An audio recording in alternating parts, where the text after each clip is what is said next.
Hello বন্ধুরা, কেমন আছো সবাই? আশা করছি সকলে ভালো আছো। প্রিয় বন্ধুরা, আজকে তোমাদের জন্য নিয়ে এলাম খুবই মজাদার একটি বাস্তব ঘটনা, তাই ভিডিওটা শুরু থেকে শেষ পর্যন্ত দেখো। আশা করছি তোমরা অনেক মজা পাবা। এবার মূল ঘটনায় আসা যাক। ছোট কাকি বৌদিকে খুঁজতে গোদাম ঘরে চলে এসেছে আমি। বৌদির সাথে আছি, কাঠের ফাঁক দিয়ে দেখতে পেলাম ছোট কাকি এদিক ওদিক বৌদিকে খুঁজল। তারপর বৌদিকে না দেখে বেরিয়ে গেল। ছোট কাকির পায়ের আওয়াজ মিলিয়ে গেল। বৌদি বলল, দেখেছ ঠাকুরপো, আরেকটু হলে ধরা পড়ে গেছিলাম। ধরা পড়লে কি কেলেঙ্কারি হতো বুঝতে পারছো? সত্যি বলতে আমিও ভীষণ ভয় পেয়ে গেছিলাম, কিন্তু বৌদিকে অভয় দিয়ে বললাম, কি যে বল না বৌদি, যে জায়গায় আমরা দুজন আছি কাকিমা কেন? কাকিমার বাপ আসলেও আমাদের কখনো খুঁজে পেত না। এখন তুমি তাড়াতাড়ি বাড়ি ফিরে যাও, আমি কিছুক্ষণ পরে আসছি। বৌদি কাপড় আর চুল ঠিক করে গোদাম ঘর থেকে বেরিয়ে গেল। বৌদির চলে যাওয়ার পর গোদাম ঘরটা আরেকটু ভালো করে পর্যবেক্ষণ করলাম। রান্নার কাঠের পাশাপাশি অনেক পুরাতন জিনিস আছে এই গোদাম ঘরে। একটা ভাঙা খাটও দেখতে পেলাম গোদাম ঘরের এক কোণায় পড়ে আছে। খাটটা মাটিতে নামিয়ে কন্ডিশন দেখার চেষ্টা করলাম। খাটের কন্ডিশন ভালো না, তবে কাজ চালানোর মতো ঠিকঠাক আছে। আমি ঠিক করে ফেললাম এই গোদাম ঘরেই মাকে নিয়ে এসে মনে এর বাসনা মিটাবো আজ। ছোট কাকির নাকের ডগায় বৌদিকে কাজ করে দিলাম, অথচ ছোট কাকি বুঝতেও পারল না এর চাইতে নিরাপদ জায়গা আর হতে পারে না। এখন যেভাবেই হোক মামনিকে এখানে নিয়ে আসতে হবে। বৌদি যাবার 1-5 মিনিট পর আমি বাড়িতে ঢুকলাম। এই সময়টা বাড়ির সামনের লনে হাঁটাহাঁটি করলাম তাড়াহুড়ো মনের খাইয়েস মিটল না। সকালে স্নানের সময় মাকে দেখার পর থেকে একটা ঘোরের মধ্যে ছিলাম। মা ছেলের স্বাভাবিক সম্পর্ক বারবার ভুলে যাচ্ছিলাম। পূজনীয় মাকে এক অপসরা নারী ছাড়া কিছুই চিন্তা করতে পারছিলাম না। নিজেকে থামাবার শত চেষ্টা যেন বিফল হয়ে যাচ্ছিল বারবার। আজ সকালে বর কাকার কিছু অতিথি আসার কথা ছিল। সকাল পেরিয়ে দুপুর হলেও তাদের কোনো খবর নেই। দুপুরের শেষ দিকে মা আর নোলক দিদিকে পুকুর ঘাটে গোসল করতে দেখলাম। মা যখন পুকুর ঘাট থেকে উঠে এলো, তখন আমি চিলেকোঠায় বসা তাদের সম্পূর্ণ স্নান দেখে মনের মধ্যে বাসনা জাগতে থাকে রাতের। সবার সাথে খেতে বসলাম। আমাদের খাওয়া মাঝামাঝি হলে শুনতে পাই কিছু অতিথি এসেছে। বট কাকার যে বিজনেস পার্টনারদের আজ সকালে দেখা করার কথা ছিল, এরা হলেন তারা। এনারা সকালে এসে পৌঁছাতে পারেননি, কারণ রাস্তায় নাকি গাড়ি খারাপ হয়ে যায়, সেটা ঠিক করে রওনা দিতে একটু দেরি হয়ে যায়। ফলে তারা গাজীপুরের জ্যামে আটকা পড়ে। কিন্তু অসময়ে আসায় বর কাকা তাদের সাথে এখন বৈঠক করতে পারবেন না। তাদের জন্য আজ রাতে থাকা খাওয়ার ব্যবস্থা করতে বললেন। কাজ হবে সকালে। অনাকাঙ্ক্ষিত এই অতিথিদের থাকার ব্যবস্থা করতে গিয়ে একটা ঘর কম পড়ে গেল। ঠিক হলো আজ রাতের জন্য আমি অন্য কোনো ঘরে ঘুমাবো। আমি মনে মনে মামনি বা বৌদির সাথে ঘুমানোর প্রার্থনা করতে থাকলাম, কিন্তু শুনতে পাই মা আর আমাকে এক ঘরে থাকতে হবে। খাওয়া শেষ করে রাত কাঁচা থাকতে আমি ঘরে চলে গেলাম। নিজেকে স্বাভাবিক রাখার চেষ্টা করছিলাম, কোনোভাবে নিজের ভেতর ওসব জাগতে দিতে চাচ্ছিলাম না। মায়ের সাথে আগে অনেক থেকেছি, ঘুমিয়েছি অনেক রাত, তবে আজ রাতের ব্যাপার আলাদা। জ্বরের রাতের পর থেকে কিছু একটা বদলে গেছে আমার ভেতরে। স্বাভাবিক সম্পর্ক চিন্তা করতে পারছি না কেন যেন। মা হাতের কাজ শেষ করে ঘণ্টাখানিক পর ঘরে আসলো। আমি মোবাইল ঘাঁটছিলাম। মা এসে কাপড় নিয়ে বাথরুমে চলে গেল। কিছুক্ষণ পর একটা নতুন শাড়ি পরে বের হলো। মায়ের রূপ দেখে আমার নিজের উপর নিয়ন্ত্রণ রাখা আরও কঠিন হয়ে পরে। নিজের ভেতরের এক পাশবিক পুরুষ সত্তা জেগে উঠতে থাকে। সে সত্তা মায়ের রূপের মধু আমার চোখ দিয়ে নিংড়ে নিতে থাকে। সন্তান সত্তা আর পুরুষ সত্তার ভেতর এক যুদ্ধ চলতে থাকে। আমার হাতে মোবাইল দেখে মা বল রাত জেগে আর মোবাইলে ঘাঁটিস না, ঘুমিয়ে পরো নতুন শাড়িতে মাকে অসম্ভব সুন্দরী লাগছিল, কিন্তু এ সময় শাড়ি বদলানোর কারণ বুঝতে না পেরে মাকে প্রশ্ন করি, এ সময় শাড়ি বদলাতে গেলে যে আর বলিস না তোর বর কাকি থালা বাসন ধুতে গিয়ে শাড়িতে তরকারি ফেলে দিল, ওই শাড়ি তো আর পরে থাকতে পারি না, এই শাড়িতে তোমাকে অনেক সুন্দর লাগছে।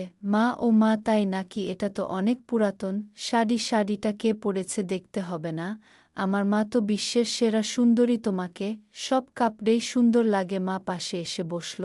আজ হঠাৎ মাকে এত সুন্দরী লাগছে কেন? কোনো মতলব আছে নাকি? মতলব আছে, এবং সেটা খুব ঘৃণিত। আমি পেটের কথা পেটে রেখে বললাম, কি মতলব থাকতে পারে? তুমি বলো সেটা। তুই ভালো জানিস বাপু, দেখি আমাকে শুতে দে সারাদিন।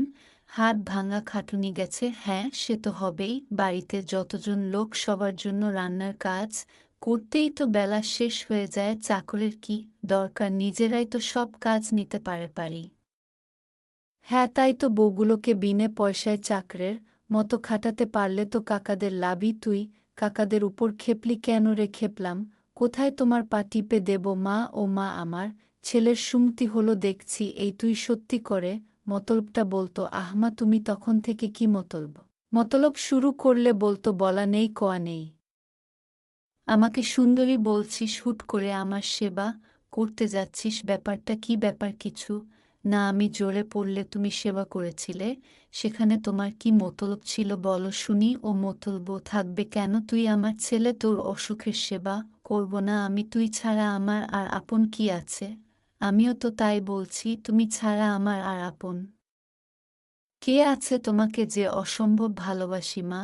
ইমোশনাল হয়ে পড়ে আমার কথা শুনে, আমাকে ধরে কাঁদতে শুরু করে মায়ের ছোঁয়া পেয়ে এ সময় পরাজিত হয় আমার সন্তান সত্তা।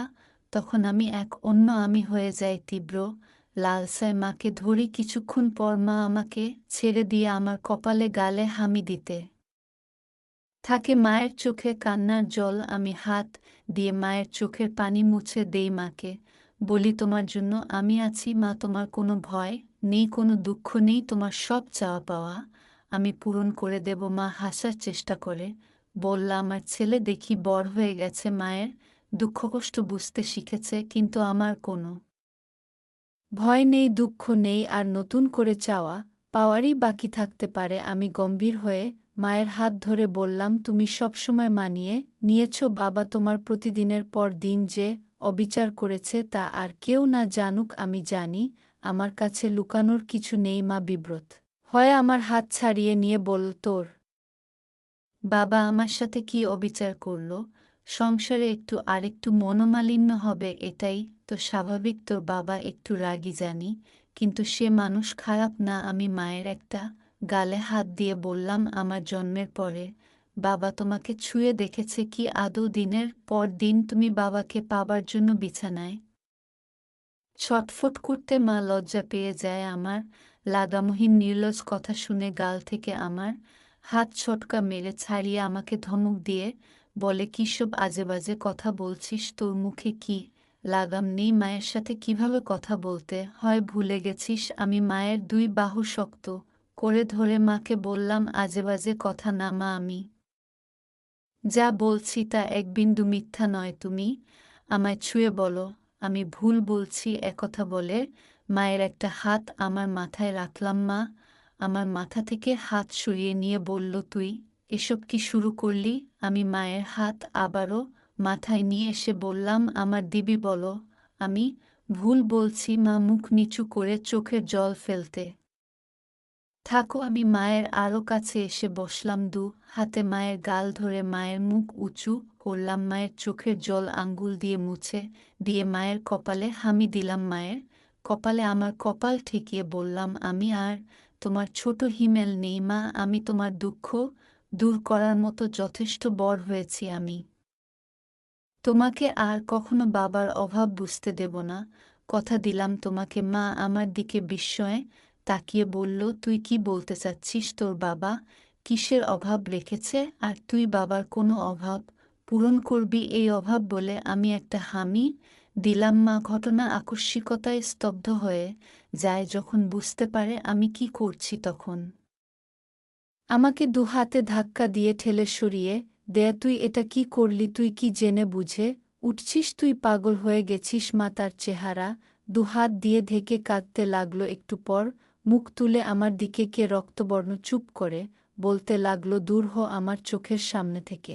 তোর মতো কুলাঙ্গার জন্ম দেওয়ার আগে আমার মরণ হলো না কেন? যদি জানতাম তুই বড় হয়ে এ কাজ করবি তাহলে তোকে ছোটবেলাতেই গলা। মা কথা শেষ করার আগেই আমি মাকে আবার একটা দেই, আমি তোমাকে ভালোবাসি মা, অনেক ভালোবাসি।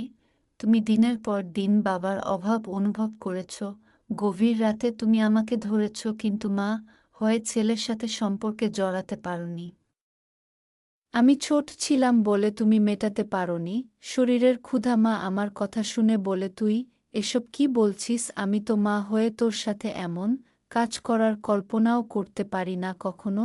মায়ের কানে মুখ রেখে বললাম, আমাদের মা ছেলের সম্পর্কের বাইরেও একটা পরিচয় আছে মা। আমি পুরুষ আর তুমি নারী। তুমি এতদিন নিজেকে সম্মত রেখেছ, নিজেকে সতী প্রমাণ করার চেষ্টা করেছ, কিন্তু কার জন্য? যে লোকটা আমাকে মানুষ বলে গণ্য করে না, তার জন্য। তুমি যদি নিজের জন্য একবার হলেও ভাবতে তাহলে আজ তোমার জীবনে এত দুঃখ থাকতো না, কখনো এত অবহেলায় থাকতে হতো না। মা আমার বুকে মাথা লুকিয়ে বলতে থাকে, কিন্তু তুই আমার ছেলে, আমি কখনো এত বড় পাপ করতে পারবো না। আমাকে ছেড়ে দে তুই। আমি নিজেকে আটকাতে পারছি না মা। তোমার স্পর্শ পেয়ে আমি পাগল হয়ে গেছি। তুমি অপরূপ সুন্দরী, তোমার মায়া আমাকে পাগল করে দিচ্ছে মা। বল তুই এমন করিস না, তোর পায়ে পড়ি, আমাকে এত বড় পাপের ভাগীদার করিস না তুই। আমি তোর বিয়ের ব্যবস্থা করে দিব। আমি হাত বুলাতে লাগলাম।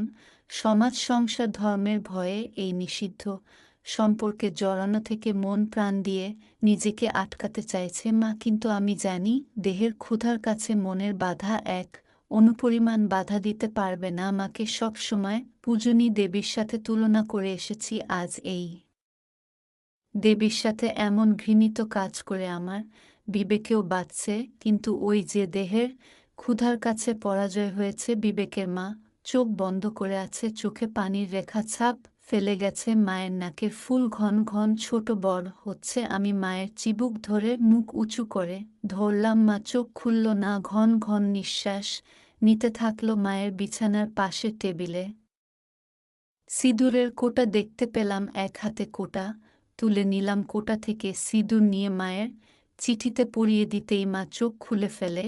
হিমেল বাবা, তুই কি করছিস?